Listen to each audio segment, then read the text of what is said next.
Hey, what's up, everybody? We're let's see here. So going live. I don't have anybody to bring on this time because he's sitting right here.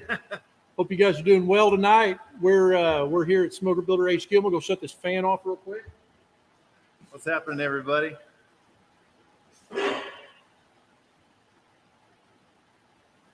Frank's cutting down some noise here before we get started. Had the fan running. Did you get you something to drink? Not yet. Not yet. The fridge ain't far. It's right over there. It's not too far. Hey guys, welcome to the night. This is Happy Hour Podcast, and I got my bro Aaron with me here today in person at Smoker Builder HQ. That normally doesn't happen, but you know things are changing around here, huh? That's right. Yeah, a little closer drive from me now. Yeah, it's like what, 10 miles? It's about 10 miles. Ish. Yeah. So Aaron has made the trek to move up here closer to HQ. We got some cool things planned. I'm really excited. And hey, what's up? And we're live right now on Facebook in 2 places and on YouTube. And before we jump right into some of the content we're going to talk about tonight, I wanted to actually let you know that we have a 40% off sale right now on smokerplans.net. It started an hour ago and it lasts until midnight Central Time. So anyway, if you're looking for a set of plans, go to smokerplans.net. I don't know. You can do it right now if you want, but go afterwards. Can't beat 40%. That's pretty good. 40% off. You can buy like 100 plans if you want. It doesn't even matter. So what's up, David? Hey, Matt. Hey, Richard. How you guys doing? Glad you're here. So anyway, what I wanted to talk about tonight, and I told you guys in the title of the thing, is like I've got a situation going in. Well, actually, I went live on Instagram earlier, Aaron, and I was telling them on Instagram that I've got a situation going, not on my cooker, but another kind of cooker that I build for another company. And I've got an issue going on with some coatings and stuff and some steel color and things like that. And I kind of had to kind of bring Aaron in to help me coach me a little bit on what to do there. That's just because I've run into that so more much, times than I want to admit. Yeah. So Aaron here is a professional when it comes to all of that stuff. And it's really good to have his insight on some of that stuff. Yeah. Hey, wow, you're on Facebook too. Howdy. I can't tell who you are if you're in the group, by the way. What's up, Kevin Petrus? How you doing? So anyway, cheers, everybody. It's happy hour. I better get something to drink. Yeah, he's going to get something to drink. Hold on. But anyway, I'm really excited to talk about that. And then, just like some different coatings and stuff we can do with metal, bare metal, how to deal with that. But then also like just the design aspects of things, because we did that in the welding class. If you remember a couple of classes ago, we was going to take the opportunity in here to kind of cut up on some stuff and do some live action design. And, one thing that I've found with building pits is that it's really easy to do the mechanical part and get things to proportion right and fit, but making it look good is a whole nother thing, you know? Sure. And so I'd like to talk to Aaron a little bit about that. In the meantime, guys, in the chat here, comments on Facebook or on the YouTubes there as well, hit us with questions. I'm going to wear him out here for a little bit, and then I'm going to turn him over to you guys, and we're going to answer whatever technical questions you got. So did you get moved in yet? We're in the process. Yeah. I didn't realize how much crap you have until you move. Especially when you move that far away. Yeah. So I'm moving a house and a welding shop. So it's been quite the task. So now you're down to like all the really heavy stuff, right? The good stuff. The good stuff. I had to bring all the mama stuff first and then leave all the scrap and my cool steel last. So yep. Makes it easier to bring it on then. Yeah. Looks like the Shirley boys are in the house. Uh-oh. Yeah. But trouble. Yeah. They were trouble last time we were all up here together. So those guys aren't quiet. No, they're not.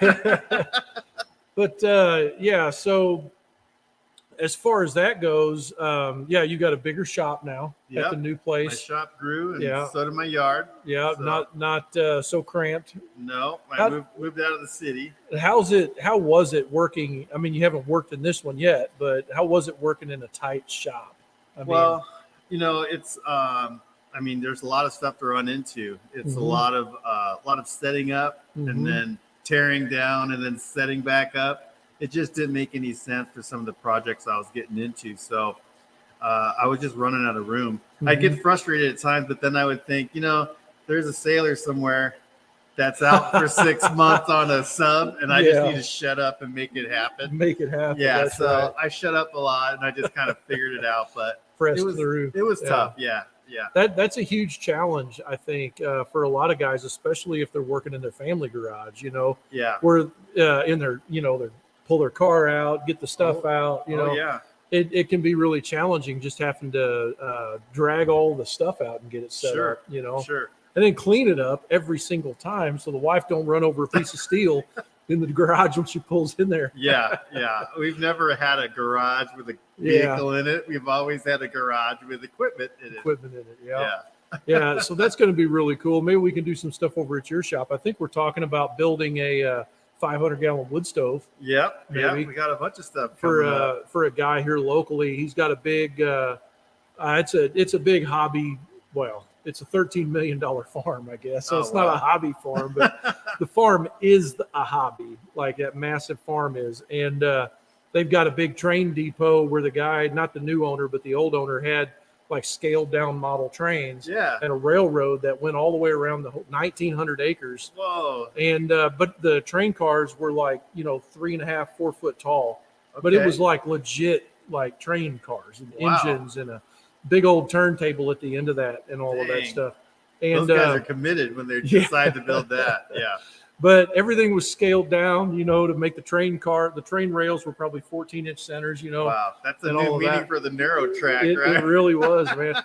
So I got to see all of that, and I saw the shop where they parked all the trains and that's what we're heating with that wood stove. Is that big old shop. So they should just give us one of the old cars and then we'll convert it. There you go.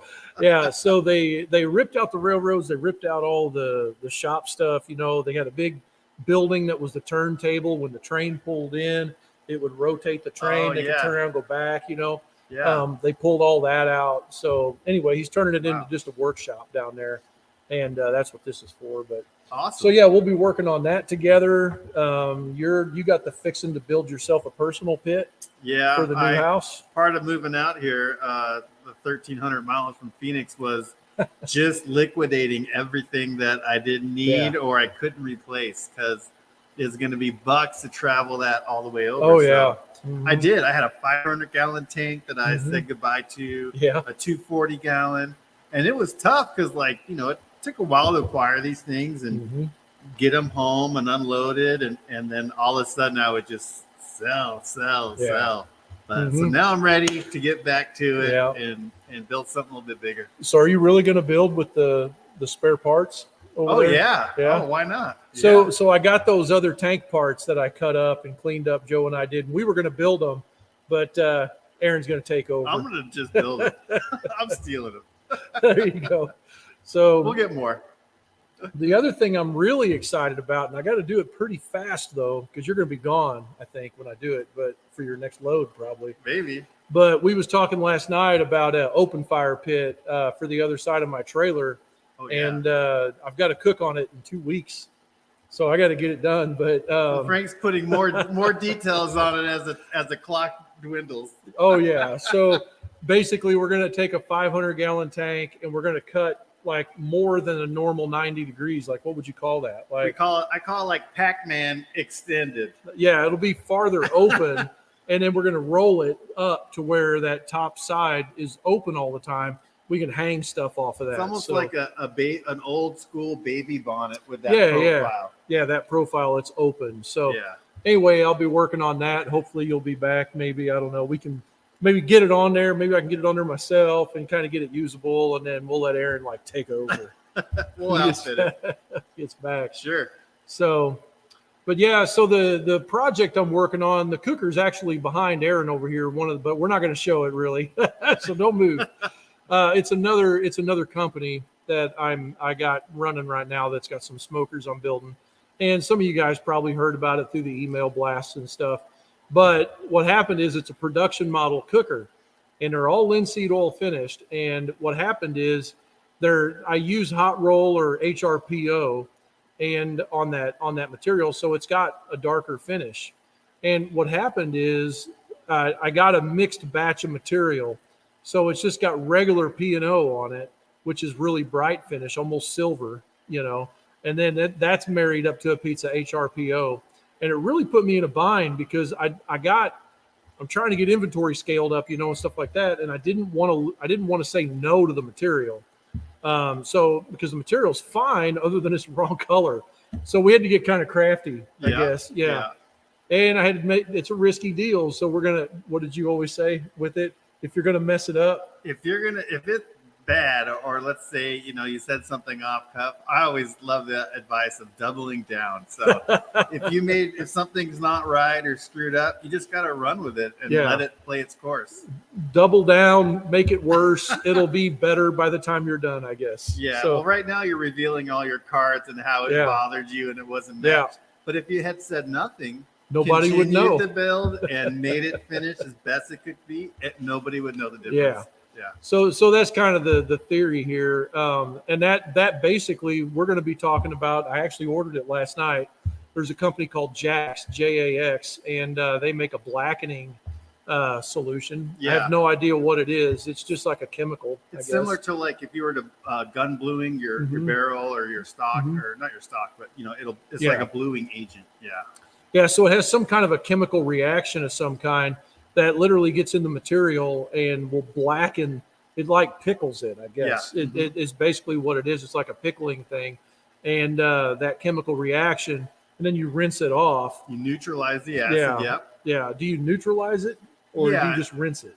Well, I think you are neutralizing it. Well, by rinsing it. Yeah, you're kind of cutting down the process. So some of that stuff, it'll have a gradual scale to its activation or its final color, and you just kind of stop it along the way when you hit it. So that's kind of what spurred this part of the conversation tonight that we'll be having is just kind of learning a little bit about like how to be creative with coatings. As we all know, paint right now is like I went and priced a quart of Rust-Oleum high heat paint was $37 yesterday. Wow. And I remember when that was like $11. Yeah. But it was $30, $35, $37. And that's ridiculous. I mean, it's just like, it's a lot of money. Yeah. And that paint doesn't even stay on. Well, that's I want to bring that up today too. Is like what paint does stay on for the buck, Yeah. Yeah. So that's kind of what we're going to be chewing on here, guys, and a little bit of design talk here as we go. But if you've got questions, like I say, hop down in the chat there, hit us up. I'll go back through and read them here in about another 20 minutes. We'll start hitting questions. But one more time, I want to tell you right now we're having a 40% off sale at smokerplans.net tonight for the happy hour sale. It started an hour ago and it goes till midnight Central Standard Time. So if you buy one set of plans or you buy 100, it doesn't matter. 40% off. So that's CNC files the whole bit. So smokerplans.net if you want to. So otherwise you can miss out and pay full price. I don't know, or just don't have plans and figure it out on your own. I guess the plans are really nice to have, despite what you may think, it's great to reference the plans. So speaking of that, then, so as far as like, tell us a little bit about like the different kinds of, just treatments that are out there, like a few that you're familiar with. Well, I think primarily the barbecue world's going to deal with hot rolled and possibly cold rolled. The hot roll you'll see on a lot of the heavier quarter plates, and it's that black look that has the steel. That happens at the mill. The mill when they produce that and it rolls out. That's just part of the process of what the steel is used for. Its end result is going to determine what exactly it is. So you mentioned like a pickling steel that you got. So that has a different color than a raw piece of steel, which would be almost like a bright silver, like a dime. Well, not that bright, but pretty close. Yeah. And then the mill scale, which has like a blackened look to it. So that's the hot roll. Hot roll will only come like that on 16 gauge and up in the thickness. So with all of those, they're all steel and they all have a different coating on there. So if you don't like whatever coating's on there, chances are you can keep sanding, blasting, or removing and get it back to the bare metal. Yeah. So depending on how thick that is and the process you use, Mm-hmm. you could do it easily. It could be a pain in the butt, and you'd have to work it and possibly Mm-hmm. work your steel, or you can just let it roll and make it into the new. You know, depending Double on down. Yeah, you gotta double down, let it ride. Yeah. So as far as that goes, like I really don't know. Like, are you familiar with like mill scale? As far as like you just hit on it, when they make the steel at the plant, is that just a product of heat, or is that a product that they actually like they coat it with that stuff? And I'm not sure. I'm curious how that is. Both. If somebody knows, maybe they can pop it down there in the chat and let us know. Yeah. But I never really knew. I just figured it was part of the heat process, you know. Yeah. But HRPO, hot rolled and then pickled and oiled. The pickled part is the chemical process that we're going to talk about. Yeah, and those are kind of put out there almost like a pre-primer for things that are get painted or that can't have any surface rust right off the bat. You know. Yeah, just to protect it. Yeah, it's almost like a pre-game for paint. Yeah, so hot rolled is usually like the really thick mill scale that's on there. Yeah. And then whenever you get more precision metal, like our coupons that we get in here, and the material that I have cut on a laser, for instance, that's going to be HRPO, P&O. So they do pickle that. It's a lot less thick than mill scale. It's almost like you don't like with you have to grind mill scale off a lot of times before you start to weld. If you have to have a really good structural weld, otherwise, I've seen you not burn all the way through the material. And it's a weak spot, and it'll just pop right off. Yeah. Or it's anything like that. To a good ground too. You'll run into that.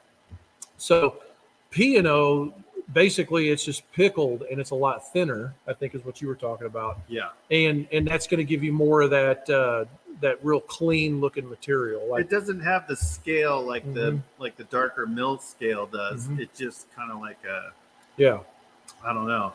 Well, so like you said, so for like plasma tables, laser machines, stuff like that, it cuts a lot cleaner.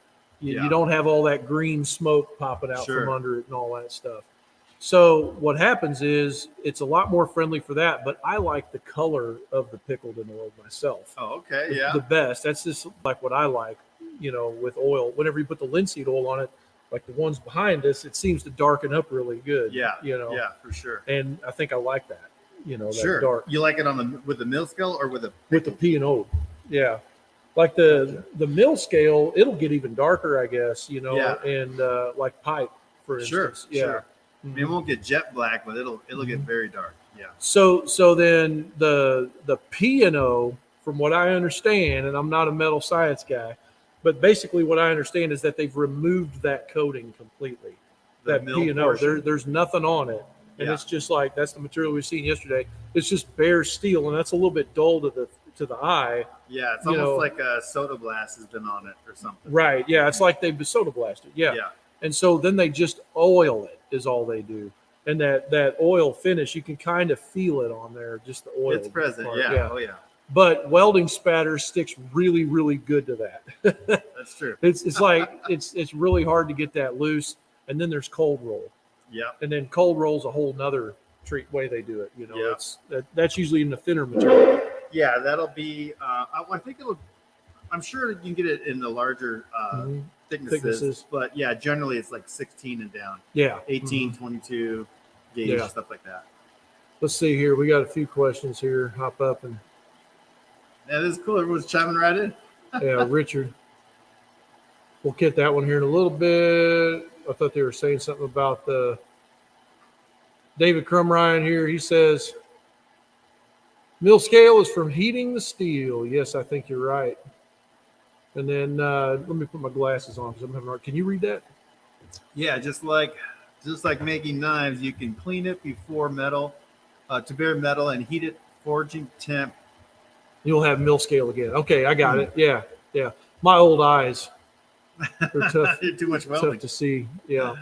So yeah. Now, as far as like the chemicals that like what I really wanted to do, like in a perfect world, what I would do is I would have like some kind of a brown patina kind of a look with some black, like almost like marbled, Like you ever Okay. seen a marble cake, you know, Sure. like it was brown and black. That's kind of what I would Yeah. like have. Well, in that process, when you're using these chemicals to change a steel, you're almost painting with the liquid, you know. Mm-hmm. So sometimes they'll recommend to apply it with a sponge. These are going to be general patinas that are kind of an open market for their application, but Mm-hmm. alloy based. So you get those and it's water. So it comes in a little container or however you purchase it, but to get that transfer to your material to let it do its thing, you need to make sure that you're not wasting that stuff because it's not cheap. Mm-hmm. It's the end result is that you desire. Like if you put it on really heavy, it's going to tend to run and bleed. And if you put it on at different temperatures, it'll react different to the material it touches too. So over the years, if I have like a big sheet, let's say I'm going to put a whole sheet on a plasma table, and I want to just get a weathered look to my sheet.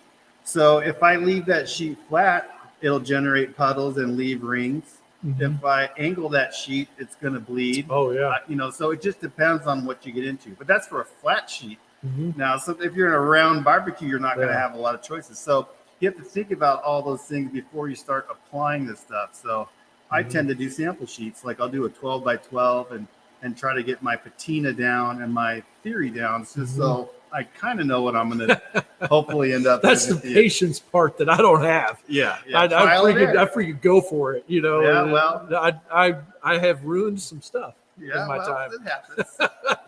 It happens. So as far as that goes, like you're basically saying that the thickness of the juice that you sprayed on there can, like, if it's a lot thicker in one spot and thinner in another, it will have an end result on the color. Well, sure. So you have to think about, what the process you're doing is strictly a chemical reaction. So heat is going to affect it. Application is going to affect it. The amount that you apply, whether it's, let's say you take an air gun from, get a cheap import paint gun, and you can kind of put your solution in there and get that really fine mist. So you're almost like an airbrush application.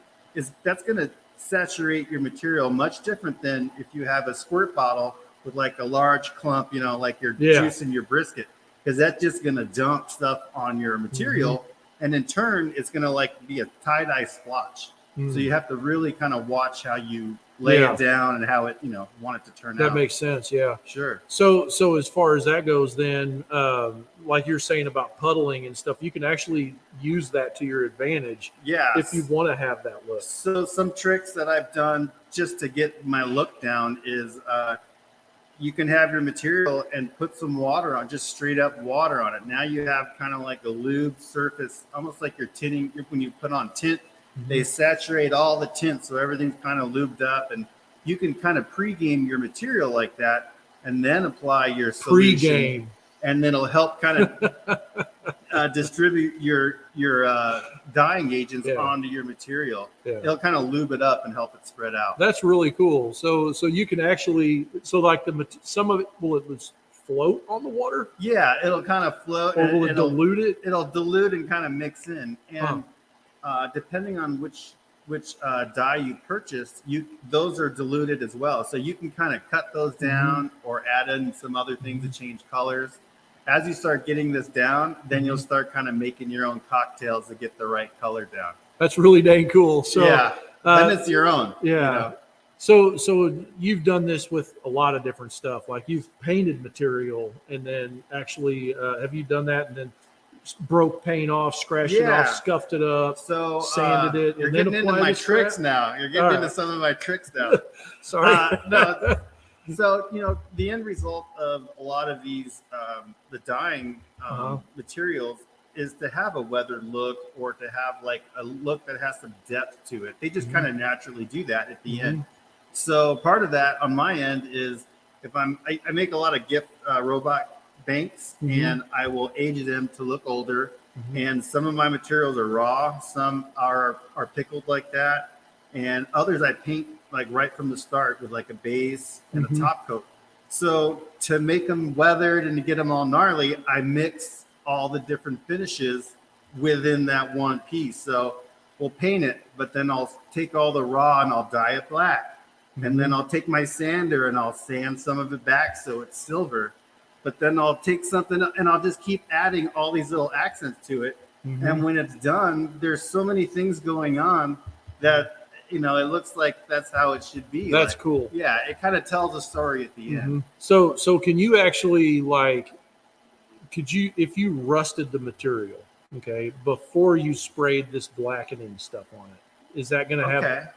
Would that work? To get you the brown and black? I think in my mind, I just said jean jacket. It sounds like an old distressed jean jacket. Yeah, exactly. So yeah, you can do that, and you can reverse that too. So you said you would rust it first, and then you would blacken it. Maybe, or maybe do the other way. Blacken it and then you rust it first. Gotcha. So both of those are going to have different effects. When you go to your Instagram account and you're putting in the highlights and you're putting in the contrast, that's exactly what you're doing.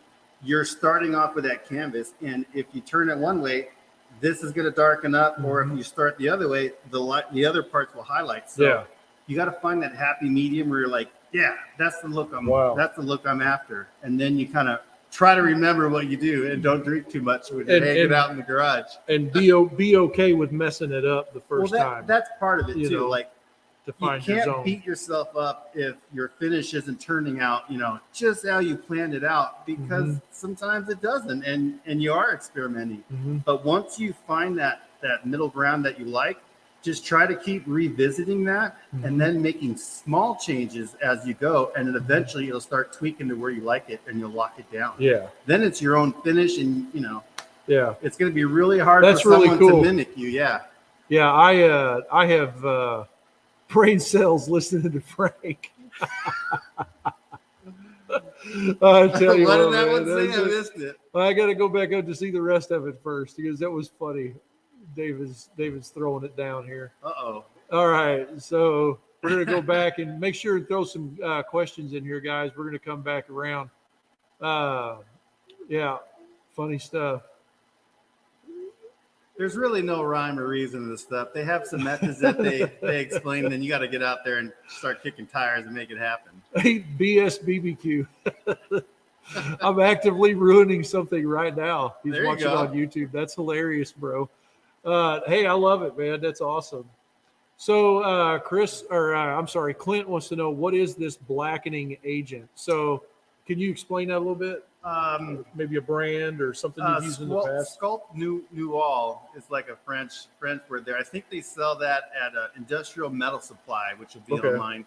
And King Architectural Metals may have a brand as well. There's a couple different guys out there. I'm making the juices or the blends, but they're a line of patinas, and you can get black, blue. They have a Japanese brown that turns kind of rusty, but that also takes on like a gold if it's applied in a cold aspect, or if you warm up your steel, like set it in the sun or apply some heat to it, that same product will go very dark quickly. So that is another way to kind of paint with your solutions. Like if you had a torch and you really wanted to emphasize like the creases of whatever you're doing, you can heat that up and then strictly apply in that one area, and you instantly just darken that up and give it some contrast. I've really had a hard time finding colors other than black that are. Hold on, aren't you colorblind? I am colorblind. That's for fact. But like if you wanted to get in there, like you're saying, mix a cocktail, it looks like that the colors like brown leather or whatever they call them. They're like they'll say brass, bronze, and other material. But they're not going to work on steel, or is it just not going to give you that color on steel? It just depends on what you're picking up. So that's true on both ways. Sometimes it won't react at all, and other times it's okay. It just doesn't matter. And you don't have to stick with these products that they're selling with the labels and the colors on them. You can use things like bleach, vinegar, salt, natural heat, all that stuff will have an effect on the steel. Back to your cocktail. You can actually blue steel with a torch and then oil it afterwards. That's basically hot bluing is what that is. Yeah. I recommend you start looking on finishes for mild steel online and start reading things and stuff you don't want to deal with it. Skip and find a method that you like. Yeah. And chances are you have all this stuff sitting in your garage. Yeah. You just got to get it together and apply it. Yeah. So specifically, the kind that I'm using is made by a company named Jax. I was able to buy a gallon of it for like $59 from their website. Yeah. And it's in Just California. not cheap. It's not cheap. It was in California, and they shipped it to me, so it was like $30 for shipping, I think. Yeah, that sounds about right. You get a tiny discount as you get more volume. Like you can get 4 gallons of it and get like a somewhat 5% or so discount, whatever. I looked all over Amazon and I couldn't find anything bigger than 8 ounces. Oh, okay. Or a quart. I think I could find a quart, I think, near a pint. But I wanted to have enough to do 10 cookers is what it was. Yeah. So that's where you better swing first and see if that's what you really want. Because we might wind up screwing up 10 cookers. Yeah. Now, in contrast to all of this, like I said, paint cost has went way up. It was like $35 a quart for Rust-Oleum High Heat, which was the old standby, But as far as the like powder coating and stuff like that, I did go out and get a price for them to put high temp powder coat on this. Care to guess? Per unit? I don't know. If I took that in, I'd have to say like 350 to 425 more. And the guy's 60 miles away, but this does not count shipping at all. This is just the cooker. If I drove it up there and dropped it off, if I drove 10 of them up there and dropped them off, right? And then brought 10 more when I come pick those up. So we're talking volume, right? Every 2 weeks, $500. Wow. A piece. So now, is that a single stage powder coat or is this a multiple? So it's single stage basically, okay. but they have to sandblast for it to etch on, and it's a 450-degree cure. Sure. Yeah. But and it's a satin. It's not black. It's more like a charcoal black. It's like kind of gray. All right. Gray, a little bit on the gray side. But yeah, here BS or leave it to the colorblind guy. Does it make it difficult to put my glasses on? I think you meant ID colors. So what happens is it's not that I don't see colors. It's that some colors look identical to other colors. They like different hues, like green and black sometimes will look identical. Green and red, blue and purple doesn't exist. So it's all blue, or I say periwinkle because nobody knows what that is, Maybe he knows what that is, but I don't know what that is. You do? I do. That's hilarious. So anyway, that's the colorblind part of it. So anyway, you can do this here. You can do a lot of cool stuff. The one thing I did notice that while I was doing the reading is that these pickling agents or these blackening agents are not rust preventers. So you still have to do something to prevent rust, I suppose. Yeah. So you're just getting your tone down, your color on top of the surface kind of down. Is that blackening stuff the same thing as what's like black oxide on sockets? Or is it a different process? Because they dip that. Oh, I don't know. I wondered if it was because I've never really had a socket rust. I was just curious, like. Oh, on that. Oh, I got you. I think that's a similar process, but I don't think it's the same process. Yeah. It doesn't look the same to me, but I know what you're talking about. So, but anyway, yeah, cool. So we got, 5:30 here. Let's go through and see if we can go back to the beginning and see if we got any questions, guys. If you throw it down in there in the comments, we'll for sure answer it for you here. If you got a question, let's see, running through here.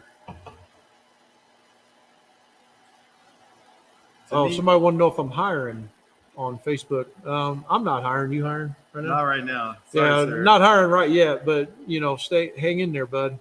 I'm sure we will at some point. Shirley Fabrication. What's up, fellas? Richard here. Let's see. May have screwed up. I'm not sure, but I took my tank down to clean metal and it's rusted pretty good now. Can I still put the linseed oil on it, or will I have to take the rust off? I'm going to say he can put it right on. Yeah, you can put that on there. Yeah, it'll seal it up. Yeah. Now, that rust is going to absorb that linseed oil, and I think there's depending on where you live and the humidity, there's a 2-day flash period before that stuff kind of hardens up and you can take another look on there. So And then over time that will harden, and then it'll slowly kind of fade off too. So yeah, I got the old. I think I got it right here. The old Texas match here. I aim that up inside the firebox is what I've been doing, and just leaving the doors open. Yeah, that seems to kind of cure it pretty quick too. Leaving it out in the sun, on a good hot summer day helps speed it up. Yeah, if you can just slowly get that up a little bit, that's good. Yeah, it'll help everything stick. Yeah, I really do like the linseed oil coating though. I really do like that. I do believe that maybe if you're a professional builder and there's some guys, your customers, it just depends on who they are. Some people may thumb their nose at it, but as far as I'm concerned, I'm linseed oil coating all my cookers. Yeah, it's nothing beats having a sample piece of steel to show somebody, and just less verbiage you have to That's a good idea to get away. Just be like, hey, check this out. Yeah. This was made on this time. It's X amount of years old, and it's feeling pretty good. Yeah. For sure. Or they're going to tell you, no way, I definitely don't want that. Yeah, for sure. Here's a good question from Richard again. And can you use one of those electric paint sprayers to spray linseed oil? You can, but I don't think it's necessary. I literally just have the little Windex gun. Yeah. And I just give it like 3 little squirts. I don't even worry about how much I coat it.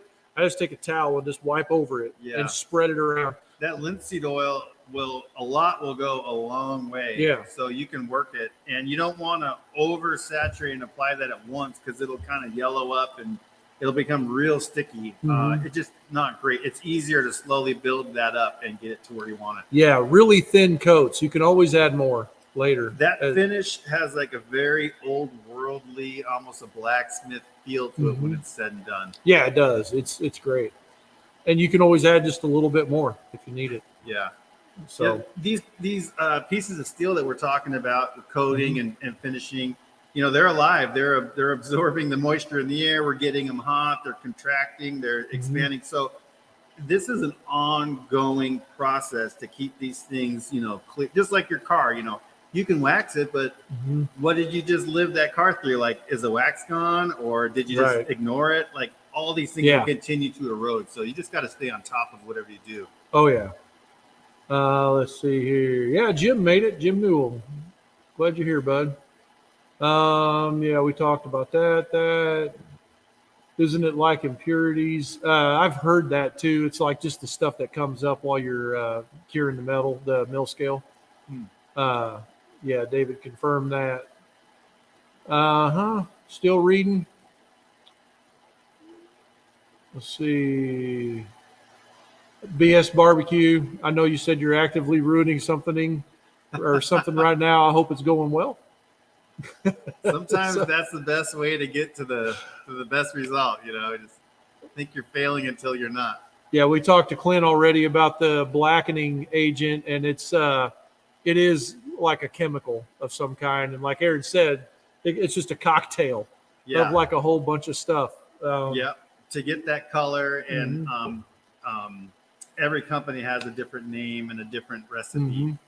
But you're going to look for like a blackening agent, a darkening agent, bluing, a bluing agent, cold bluing. Yeah, they'll refer to it as, but it's all just a applique. Yeah. Let's see. We talked about colorblind. I hear you can learn anything, David. I heard you can learn anything on YouTube. There's a pro for everything in there. He's right. Some of those pros got really whacked out ideas too, especially on my channel. Let's see. Make sure it's 1,000-gallon smoker to get your money worth for $500. Yeah, I think what he's talking about is like if you sprayed that 1,000-gallon, you're gonna run through some product. And I think as far as application goes, talk a little bit about that. How you was telling me to apply it. Is that okay? Yeah, with the gun. You hit it a little bit already. But. Okay. Well, this stuff is costly, and projects will consume. So I like to put that in just as a P. What's the gun called? The pneumatic gun. Just like HVLP. HVLP gun. So with a very small tip. Yeah, and I'll get that just super misty, so it's not a lot of overspray, and then just start giving that thing a nice coating. And I'll put it on to the point where it's not running, but you just sit there and work it and let us do this thing. So a lot of times with this agent, they'll refer to like a sponge application, and that may be fine for like a little bronze statue or something that's small. But when you got long pieces of steel, like the one guy had it raw, you're going to start kind of painting that with a brush almost. That sponge will turn into like a brush. And again, this is all a science, experiment. So as soon as that material, that liquid, that juice is exposed to the oxygen in there, it's going to start, aging and darkening. So if you start anew here and you don't ever change out your sponge, you're just going to slowly get this thing saturated and darker, and you're going to have a really dirty applicator. So I like to use that small batch, at a time in that spray gun, so it's constantly fresh. It's not sitting there. I'm not revisiting in that source. So when you pour that out, don't put your stuff on top and spill the bottle over it. You just contaminated your whole bottle. Put that in a separate cup or put that in something. And if I'm using a paintbrush, I'll get like the little cups you get at the dentist, and I'll just use that much at a time. And then I'll rinse my brush and I'll let it sit, and I'll get a different brush and a different cup and continue. Yeah. So I'm constantly with a fresh product and a fresh applicator. So everything is consistent as it can be. Yeah, because any impurities, oil, anything like that, like if you, it tells you in the instructions, what I saw, it tells you to really clean the surface really good with some kind of, I don't like to say wax and oil remover because it doesn't really work. But like acetone, whatever, clean it really good. But you also got to remember that as you start to clean, that rag is getting full of the oil and all the crap that's on the surface, and you're just going to start smearing that around. Yeah. So it's almost like you got to be hyper clean when you're doing something like this. I'm gloved up, and I constantly new. Whatever I'm using, I have enough where it looks bad. I'm putting it aside and grabbing a new. Yeah, because it even said that if you have oil on your hands and you're like, if you use, it'll hurt your hands. First of all, it is a chemical. It'll etch it white and chalky. Yeah. So, but even if you was brave enough and you could tough that out, you're still going to get oil off your hands in that chemical concoction, and you're going to contaminate it. So it's really important to keep the surface prep clean. And then they said on the instructions to use Dawn dishwashing soap and water to like wash it one more time. On an earlier podcast, Daryl Stites said Windex because it's got ammonia in it and stuff, and it evaporates very quick. And all of that might be okay. It works for car paint, so I would assume it's good for this. But keeping it really, really clean, and then do the application. And like Aaron's saying, change out your applicator or do small batches. Just be mindful of what's happening in your hands, because it could steer your product, not to where you wanted it to by the end. Right. He says anodized is the process for sockets. I do remember that now. Let's see. Etch paints and primers have any? See what Kevin says here. Do etch paints and primers have any benefits on smokers? Basically the etch part and the primer part is just basically helping you get the paint to stick. Is pretty much all that's doing. I think when you sand the material, you're actually making little hooks in the material, something for the paint to grab to, and that's also going to help as well. That's my opinion. You agree with that? It's a benefit to keep the paint to stick, like you said there. But like the self-etching paint, like Rust-Oleum High Heat, that's why I always liked it, was because it was self-etching. You didn't need a primer with it necessarily. How did that do in the long term for you? It does great, except on a firebox. Nothing's going to last on a firebox unless you cure it at 1200 degrees, like the can says, Oh, yeah. And even then, it's still going to wear off over time. It's quite the oven to get something that big, that hot. Yeah. Let's see. David Crumryan's, he's asking for a good hot day here in the Midwest. Oh, thank you. You just left all that. I did. Yeah. Let's see. Jim, I got those pictures today. Jim Newell. Let's see. With it being rusty already, let's see.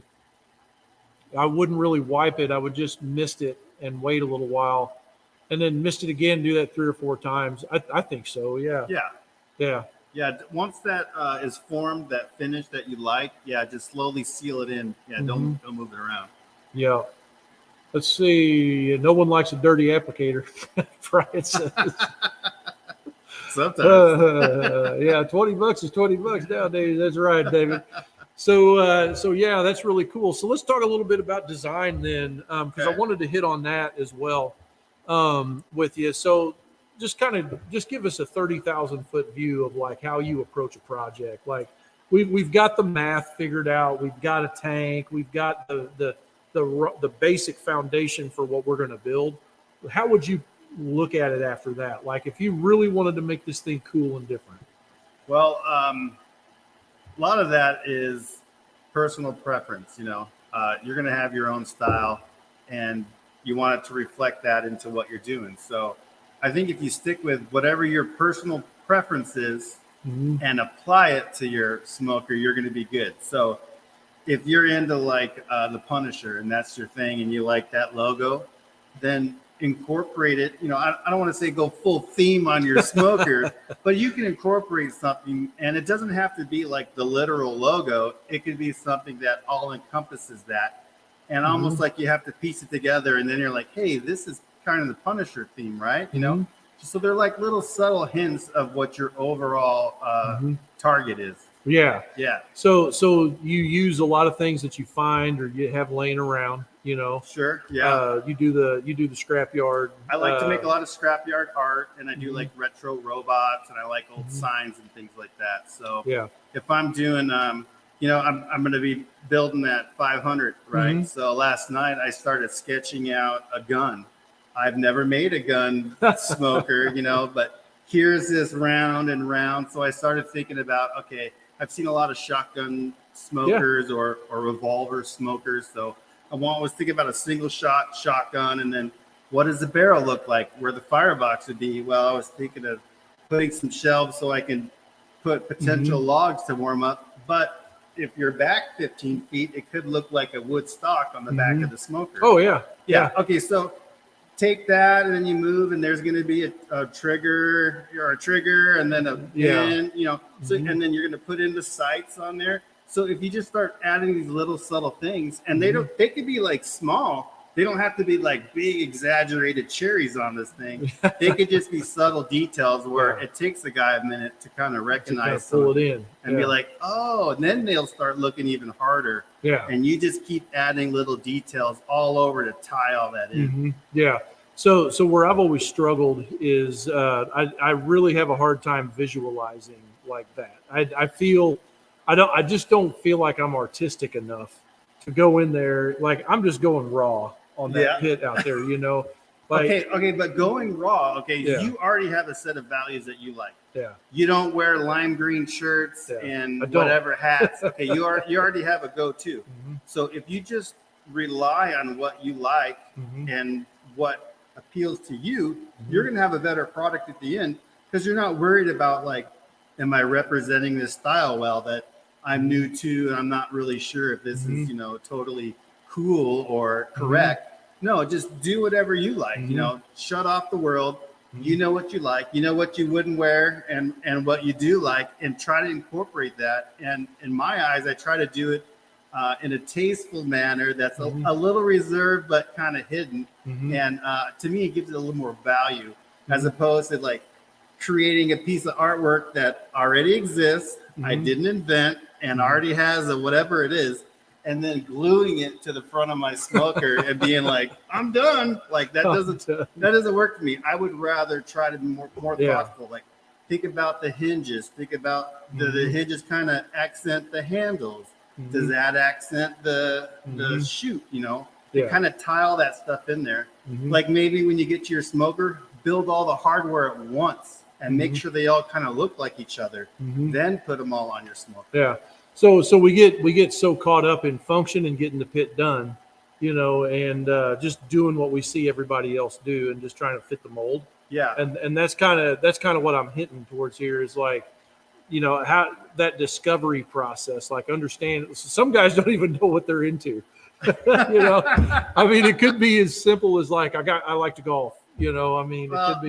My nephew told me that. I asked my nephew what his favorite color was one time. Yeah. He goes, I don't know what my favorite color is. He was in his early 20s. Because I would say the same thing. And I'm like, okay. And I'm like, well, you have this silver vest. Yeah. And you have this silver pencil. Uh-huh. And I just started collecting all these colors from his apartment. Things. And he's all, oh, I like silver. I'm all, no shit, you like silver. So that was like, you know, it's already around you. Just slow down, take a step back and see what's there. And then, yeah. Some of us are a victim of our environment, though. Like with this shop, I don't even know what color this is. I didn't build it. So, well, it doesn't matter. But no, like if you get around my stuff, I usually have like that. You know, like this drafting desk we're sitting at is, you know, beat up wood that's been drafted on. It's got a whole lot of parts that we're sitting on it. It's natural, you know, like it's all beat up naturally. The metal has got, what color is that on the metal? It's a green, almost. It's a green. So yeah, I do a lot of that kind of green, kind of bronze. Okay, you know, so if you were to strictly look at this table, that's why I'm telling you brown. Like I want to make that brown and black. If you look at this table and be like, man, if I can just make my smoker look like this table, what does that mean? Yeah. Well, paint the frame green, cut off a piece of this tabletop, use it as a shelf. You know, just incorporate whatever you can and just transfer it over, and then all of a sudden that new thing becomes this old thing. That's really good, man, because I know that, you know, with a lot more people getting into building pits, and then with all the different, you know, there's already guys out there that are established that have their way of doing things, you know, giving people some creativity, you know, the ability to find the environment that they're in. Like, you know, somebody else that I like to watch his builds is Dustin from Mule Skinner. Yeah, you know, he does some really cool stuff. Yeah. Like, what are those wheels called that he uses? The rims, those old school. That I don't know. I can't remember. You can get them on Summit Racing, I think. But whenever he gets them, he paints them something, you know, like turquoise. Oh, yeah. You know, like that was really bubble cap wheels. Yeah, with the bubble cap and stuff on them. I like that kind of stuff. Sure. You know, that's really cool. It's those subtle things that will separate you from the last guy too. Yeah. So being able to being okay with going out on a limb and trying new stuff like that is pretty cool. You know, if it's mechanically sound and functional, then game on. Do it. It doesn't matter what it looks like as long as it appeals to you. So we got a couple. And if it really sucks, your friends are going to tell you. Or maybe they won't. They'll probably tell you. In the barbecue industry, most of your friends, when you're cooking for them, they're like, "Oh, it's great." Yeah. Well, maybe later they'll tell you. Let's see here. How long does linseed oil last on the firebox? So, I mean, about a year. It's hard to say. How often do you cook?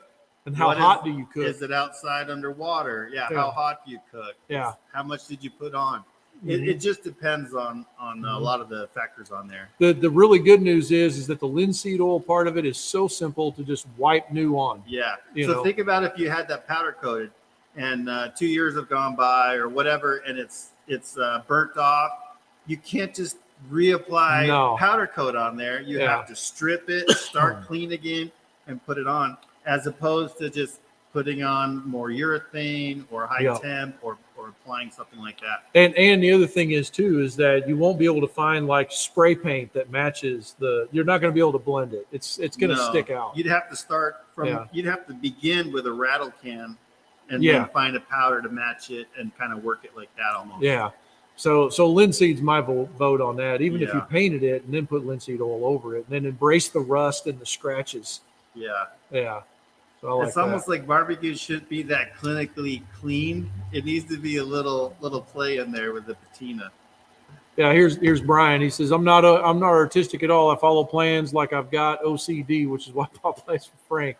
We're here for you, man. As far as the mechanical side, I got that. Yeah, but Brian, you have a particular shoe on that you really like, and that's your go-to. So you got to think about that. Yeah. You still have style in there somewhere. You just got to try to find it and apply it.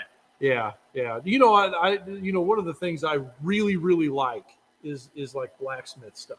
Oh, yeah. You know, like beat up metal, you know, hammered out, heated up, heat and beat, you know, all of that. And I think that's why I like this raw finish so much with the linseed oil and all of that and the mill scale. And, you know, it just, I don't know what it is about it. I just like it. Well, to me, it preserves a lot of what already is there. So Yeah. you're kind of patching all this together, and it's all new for the first time. But then you put a coating on everything. Like maybe your firebox is white, and then you have a raw tank. But when you get set done and you put that linseed oil on everything, now it has a common sheen, and it's almost like you gave it a common blanket or coat, and everything's believable now. Like, oh, this is as it should be, as opposed to just mix and match. Oh yeah. You remember when Volkswagen came out with all the multicolored Golfs and all that? They had like a bright. That was wild, right? At first I saw that, I'm like, that's some weird custom blah blah blah, and then I'm like, oh, that's a factory thing. It was wild. Yeah. Oh, let's see here. Kevin's got something here. It says best barbecue advice he received with his food truck was to prepare what you like, and you will find customers who like your product. And I think the same could be said with your style of cookers. Yep. Yes, sir. Yep. Let's see. Design smokers for my handle, or my handles for my smoker. How do you get someone to make it without stealing the design? Oh, yeah. See, that's kind of what we're hitting around. We're not really hitting that direct like that, but that's kind of what happens is when you come up with some idea and you create it. I mean, you're robots. I make these little robot banks. I'm not like Mr. Robot. I didn't invent the robot. I just do my spin on them. But somebody blatantly ripped my style off or whatever, and was even selling it around my area. And there's nothing you can do. Yeah. I mean, except continue to be creative and make a new thing. That's what I do. Yeah. They'll never catch you if you're constantly developing something and coming up with something new. They'll never catch you. And that's the thing about, like, even if you look back at all the stuff Tom and I built over the years, the drum parts, and the smoker parts and all this stuff, the thing is that there's a lot of people out there that just jump on a train that's already running. And, I don't really think there's anything wrong with that. It actually helps everybody if there's a whole lot going on in a scene. If there's a whole lot of food vendors in one particular place, that's great because there's going to be more people come to that spot. You get more attention that way. But at the same time, I never got a patent on anything with that anyway, because a design patent doesn't hold up for anything. Yeah. And all they got to do is change something about it and make it not a derivative work. And then you get into a whole nother deal. So it's just almost better to just keep being creative. Don't look in the rear view mirror, trudge on ahead, find new customers if you're doing this for a living, or find a new design, do something cooler, and then let the Me Too's have what you already did. Yeah, you'll be surprised how transparent that appears when someone's just blatantly stealing something else, and there's no couth there.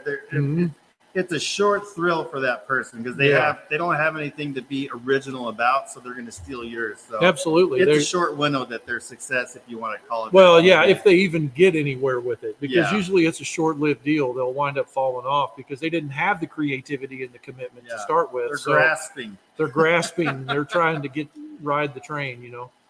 I appreciate that, David. He says, I already got a good customer base. Ain't no need in changing for other people. There you go. That's it. Let's see. BS. He says, sometimes I think we focus too much on colors when we're dealing with metal. It naturally has some great colors. I think it would be helpful to think about textures and accenting that way instead. I totally agree also. Absolutely. Yeah. I like to, if I'm building something out of a assemblage of old parts, I'll try to find the largest part or the largest color apparent, and then I'll complement it so everything kind of makes sense. Yeah. Absolutely. Read your material. Absolutely. Let's see. Glad I caught this. Just finished my 500-gallon pit and have been deciding to paint or to clear. That's the age-old question right there. Let's see. One more here. What time is it? Oh, it's time. I definitely used your videos to guide me through the design of my big pit. Thanks. Hey, I appreciate that. Well, hey, guys, like I said, appreciate you guys joining in here. But real quick, one more time, we have a 40% off sale happening over at smokerplans.net. Today is the 22nd, if you're catching this on the replay, 22nd of August. Anyway, 40% off sale on all the design, the files, the plans, blueprints, designs at smokerplans.net. head on over there and take advantage. Grab as much as you can. I don't mind at all. And anyway, we'll be back here. I don't know, maybe a week or two. We'll do another one of these. Who knows who we'll have on next time? Make sure and let me know in the comments on this episode who you would nominate for me to have on the show next. Who knows? I might have Aaron interview somebody. Could be. I got to get to know this place. That's right. Hey, we appreciate you guys. Hang in there. Keep it up. Keep your smoke thin and blue. By the way, don't forget to go back and watch yesterday's YouTube video. See ya.